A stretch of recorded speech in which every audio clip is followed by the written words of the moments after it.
بات کرنے کا ایک خوبصورت طریقہ بتایا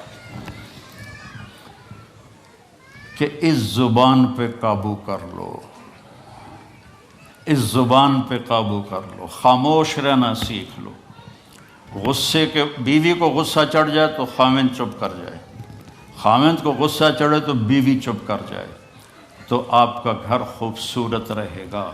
اگر دونوں ہی آگ لگ گئی اور دونوں ہی بولنا شروع ہو گئے تو آپ بھی گئے، آپ کے بچے بھی گئے۔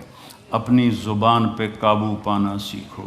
ہماری ایک دھوبن تھی ماسی شریفہ، فوت ہوگی بیچاری، وہ تھی بڑی لڑاکی، چھوٹے قادری آئے تھے، چنگا شرلی پٹاخہ ہے، تو وہ آئی میری بہن کے پاس، کہتی بی بی میریاں نوواں میرے نال بڑا لڑدیاں، لڑتی آپ تھی، میریاں نوواں میرے نال بڑا لڑدیاں، میں نے کوئی تویز دے کہ ساریاں میریاں نوکر بن جانا۔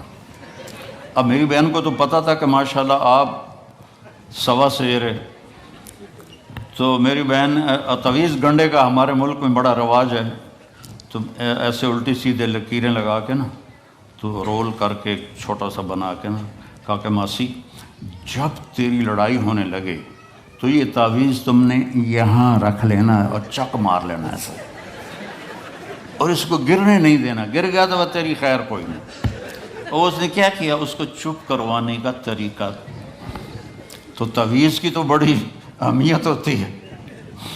تو ایک ہفتے کے بعد آ گئی، بی بی تو بڑا چنگا تعویذ دیتا، ساری لڑائی ختم ہو گئی کیونکہ ماسی شریفہ چپ ہو گئی۔ تو یہ سب ان عورتوں کو بھی تعویذ دیتا ہوں، ماسی شریفہ والا آپ کو بھی دیتا ہوں۔ ماسی شریفہ والا تعویذ لے لو، آپ کی زندگی بڑی خوشحال ہو جائے گی۔ اللہ کی قسم، جھک جانے میں جو عزت ہے وہ سر اٹھانے میں نہیں ہے، چپ رہنے میں جو سکون ہے وہ جواب دینے میں نہیں ہے۔ آپ خاموش رہنا سیکھو، آپ اپنے بچوں کو عزت دینا سیکھو، اپنے بچوں کو ٹائم دیا کرو۔ یہاں مرد کی بھی جاب ہے، عورت کی بھی جاب ہے، تو بچے نظر انداز ہوتے ہیں، ان کو ٹائم دو۔ میرے نبی نے فرمایا اکرموا اولادکم، اپنی اولاد کو عزت دو، اور آپ نے فرمایا خیرکم خیرکم لأہلہ، سب سے بہترین مسلمان وہ ہے جو بیوی سے اچھا سلوک کرے۔ اور ایک عورت نے پوچھا یا رسول اللہ میرے خامند کا میرے اوپر کیا حق ہے؟ آپ نے فرمایا تیرے خامند کے جسم پہ پھوڑے نکل آئیں اور ان میں گندا پانی جمع ہو جائے، اور تو زبان سے چاٹ چاٹ کے اس کے زخم صاف کرے، تو بھی تو نے خامند کا حق ادا نہیں کیا۔ دونوں کو بیلنس کیا ہے۔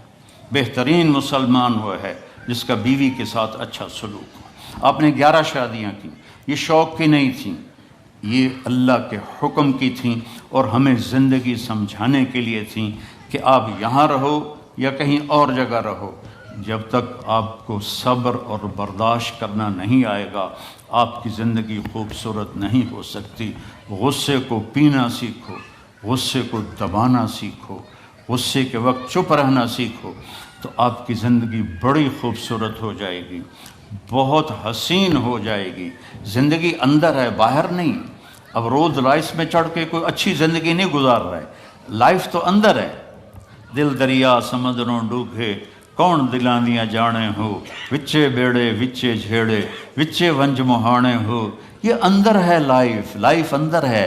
اور کیا لطف انجمن کا جب دل ہی بجھ گیا ہو، جب اندر بجھا ہوا ہو تو پھر باہر کی چیزیں کوئی مزہ نہیں دیتی۔ عاصم کے مرنے کے بعد ہمیں کوئی شے اچھی نہیں لگتی، حالانکہ لائف ہر نعمت موجود ہے، سب کچھ موجود ہے۔ میرے بیٹے کا نام عاصم تھا جو فوت ہوا ابھی، جب 36 سال کی عمر میں، تو کوئی شے اچھی نہیں لگتی کہ اندر ویرانی آ گئی۔ یہ اندر میں خوشحالی ہو، اس کے لیے صرف ایک ہی دوا ہے، وہ ہے محمدی بننا اور محمدی اخلاق کو اختیار کرنا، اللہ کے نبی کے طریقے پر چلتے ہوئے اپنی جان سے لڑائی لڑنا۔ ایک ہمارا دوست تھے، وہ تبلیغ میں گئے تو ان کو داڑھی رکھنے کا شوق ہو گیا، اب بیوی ان کی رکاوٹ بنے، کہ داڑھی رکھو گے تو مجھے طلاق دینی ہوگی۔ اب وہ کافی دیر بیچارے سوچتے رہے، ایک دن ان کو ترکیب سوجھی، آ کے بیگم سے کہنے لگے میرا جی چاہ رہا ہے کہ میں دوسری شادی کروں۔ لیکن میں سوچتا ہوں پہلے داڑھی رکھوں یا پہلے شادی کروں؟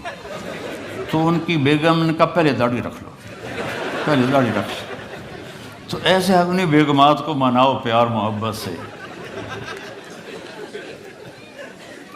عزت تو نبی کے طریقے میں ہے، نبی کا طریقہ چھوڑ کے۔ میرا والد مجھے ڈاکٹر بنانا چاہتا تھا، تو آج میں یہاں کھڑا ہوتا، اگر میں ڈاکٹر ہوتا، میرا چھوٹا بھائی ڈاکٹر ہے، بہت اعلیٰ ڈاکٹر ہے،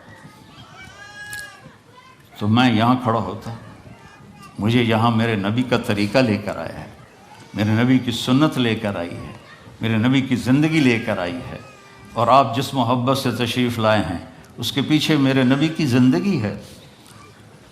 تو اللہ کی قسم، عزتوں کا خزانہ ہے میرے نبی کی پاکیزہ زندگی۔